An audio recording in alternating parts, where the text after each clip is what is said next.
Hello friends, welcome to இனிய இல்லம் channel. 5:30க்கு தான் எழுந்திரிச்சேன். எழுந்திரிச்சதும் வாசலை க்ளீன் பண்ண ஆரம்பிச்சிட்டேன். தண்ணியில் மஞ்சள் தூளும் கல் உப்பும் போட்டு நிலைவாசப்படியை நல்லா க்ளீனாக தொடச்சி விட்டுட்டேன். காவி மொழிகி விட்டுட்டு கோலம் போட ஆரம்பிச்சிட்டேன். ஆடி செவ்வாய்க்கிழமைன்றதுனால உங்களுக்கு பிடிச்ச அம்மனுக்கு நல்லா அலங்காரம் செஞ்சு நைவேத்தியம் வச்சு கும்பிடலாம். முக்கியமாக வேப்பிலை, மஞ்சள், குங்குமம், வளையல், தாலி சரடு, ஜாக்கெட் பிட் வச்சு பூஜையில் இருக்கிற மாதிரி பார்த்துக்கோங்க. ராகு காலத்தில் துர்க்கை வழிபாடு செய்யலாம். எலுமிச்சம்பழம் தீபம் போடலாம். தீராத பிரச்சனையெல்லாம் தீரும்.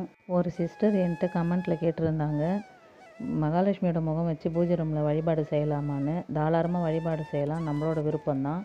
எந்த சாமியை கும்பிடணும்னு நம்ம ஆசைப்பட்டாலும் அதை முறையாக தெரிஞ்சுக்கிட்டு செய்யணும். கண்டிப்பாக பலன் கிடைக்கும். மதியம் 1 to 2 செவ்வாய் ஹோரையில் முருகருக்கு வெற்றிலை தீபம் ஏற்றணும். கடன் பிரச்சனை தீரும், சொந்த வீடு அமையும். நீங்களும் செஞ்சு பாருங்கள். தேங்க்யூ.